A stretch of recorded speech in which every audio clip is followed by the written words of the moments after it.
आवा कुछ बजा के टुन्नू मास्टर चला।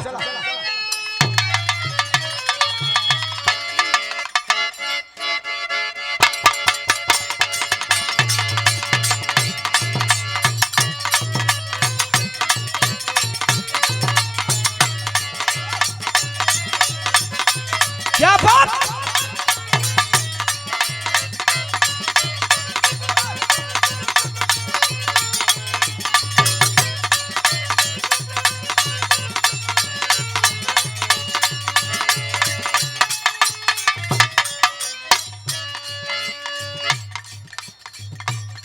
मास्टर गाना बजावत थोड़ा।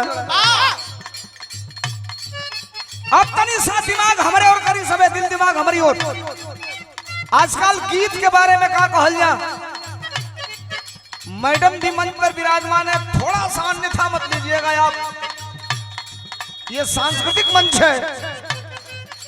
हो सकता है कहीं एक आध शब्दों पे आपको असुविधा हो तो इधर से सुन के इधर से निकाल दीजिएगा। याद करिए आज के 25 साल पहले एगो गाना आइल है, जौन गाना भोजपुरी का सुपर हिट गाना रहे। जब से सिपाही से भइले हवलदार हो, नथुनिया पर गोली मारे सैया हमार हो। हम कहल का चाहत नहीं तनी यही के सुनी सबे। आज का गाना न घर में बजावे लायक बा, न परिवार में बजावे लायक बा, न समाज में बजावे लायक बा, न बेटा बेटी के सामने बजावे लायक बा, न महतारी बाप के सामने बजावे लायक बा। लेकिन उहे गाना जो रिलीज होता 1 घंटा में 148 मिलियन चल जाता।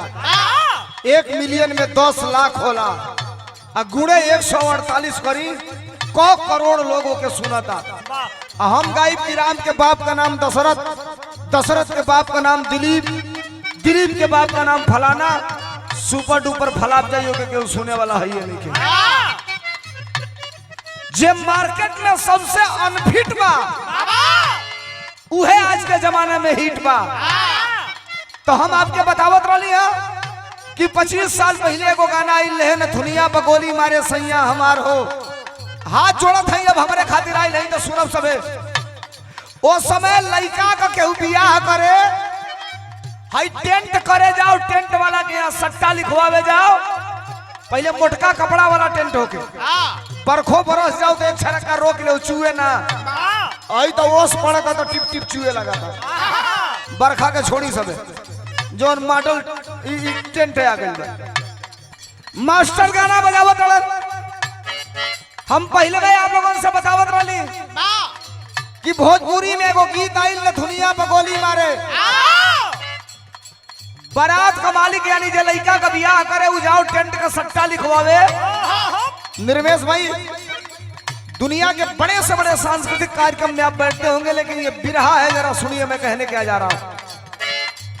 तो टेंट वाला पूछे कि बरतिया में का कैले वाला, कहू कहा कि नाच कैले बनी, तो कहे तब हम सट्टा ना लिखो। तो बारात मालिक कहा काहे, आता ये तनी घरी एगो गाना चलल बा नथुनिया पर गोली मारे। जब नाच पर लवंडा आवता तो 10 जनी फरमाइश कर देता लोग, और जब उगावल चालू करता नथुनिया पर गोली मारे तो 10 आदमी राइफल बंदूक लेके गई रहता। इतना न लोग फायर करता, हमारे तम्बू में इतना न छेदा हो जाता कि जितना सट्टा का रुपया नहीं खे मिला तो उतना रुपया लगा था बिहाने तम्बू ठीक करो ले। यहू जाने गाना गनीमत रहे साहब। सुनिएगा, अब 1 मिनट मिजाज बन गया है, रास्ता छोड़ करके रहिए, मैं आपको कुछ अच्छी चीजें देकर जाऊंगा। गाना यहीं तक आके रुका था। हमारा भोजपुरी समाज, तारकेश्वर मिश्राही ने एक गीत लिख दिया, सगरी जिंदगिया बेकार हो गई, लेगो रोटी खाती बचवन में मारी हो गई। उहे नहीं लिखला, चोरी करी हा पपियू चाहे खिचिया ठेला गाड़ी, हमके साड़ी चाहे।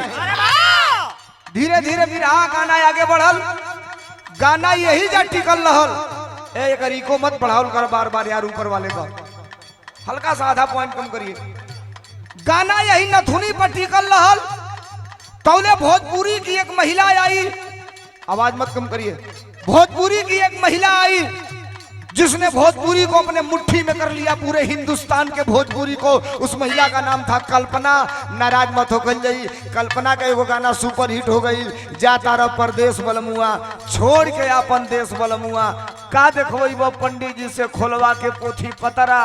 मंच पर सम्मानित लोग बैठे हैं, बुरा मत मानिएगा, थोड़ी भोजपुरी साहित्य कहाँ तक बिगड़ा है ये मैं बता रहा हूँ। उसके बाद कल्पना गौली एगो चुम्मा लेला, राजा जी बन जाई जतरा। पंडित जी लोग का आधा काम खत्म हो गई। जैसे पहले दिल्ली बम्बई लोग कमाए जाओ तो लोग पतरा दिखावे कि कौने दिन के जतरा बा, दिल्ली जाए के बम्बई जाए के। एक गाना के बाद यो काम खत्म हो गई। भोजपुरी इतना नीचे गिरती गई साहब, भारत में दो चीज में गिरावट आई है, भारत के राजनीति में और भोजपुरी गीत में। भारत के राजनीति में और भोजपुरी गीत में। राजनीति में तो इतना गिरावट आई बा, देखो पियर का चाचा नेता बना, उनका बुझाते नहीं कि एक दिन बयान दे देता ना कि चंद्रयान जब धरती पर उतरेगा तो हम लोग उसका स्वागत करेंगे। का जानी के बरुवन के नेता बना देला, उनको पता नहीं कि चंद्रयान चंद्रमा पे उतर गया है, वो धरती पे कहां से आएगा। खैर छोड़ जाए बात के। मास्टर गाना बजावत वाला कोनो मेहरारू अपने मर्द के खुश करत रहे। का बोले हल मास्टर?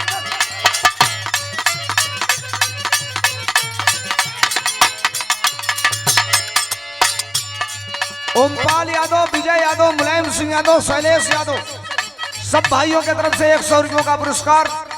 मालिक सुखी रखें, बहुत बहुत धन्यवाद। एक बात मैं आपसे बताऊं, रुपया पैसा रोज 2-4-10 हजार पॉकेट में आवेला डेली। ये आपे लोगों को दिहल आवेला। दुनिया में जवन कुछ हमारे पास बात सब आपे लोगों को दिहल है। हमारा कहला का मतलब 5 घंटा चिल्लाई, हमार बतिये समझ में ना आई तो कुल गावल बजावल व्यर्थ, आ कुल रुपया पैसा डांड। दुइये बात को अब समझ में आई तो हुए हमार आप लोगों के प्रति कमाई है। मेहरारू कहले रहल, का कहलस?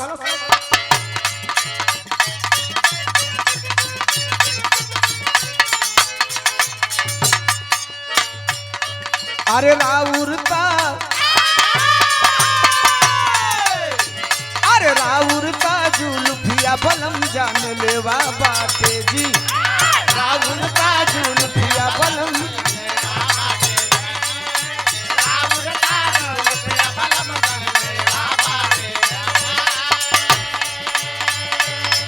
अरे बोलिया ता, अरे बोलिया ता मिठाई पचमेवा बाटे जी, बोलिया ता मिठाई पचमेवा बाटे जी।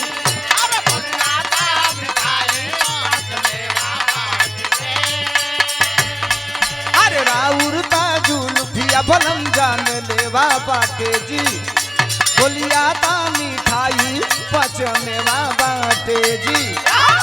रौरा में झकास, अरे रौरा में झकास कपड़ा करिया लागेला, अरे रौरा में झकास कपड़ा करिया लागेला। समरिया समरिया समरिया गढ़िया जन बनाई बड़ा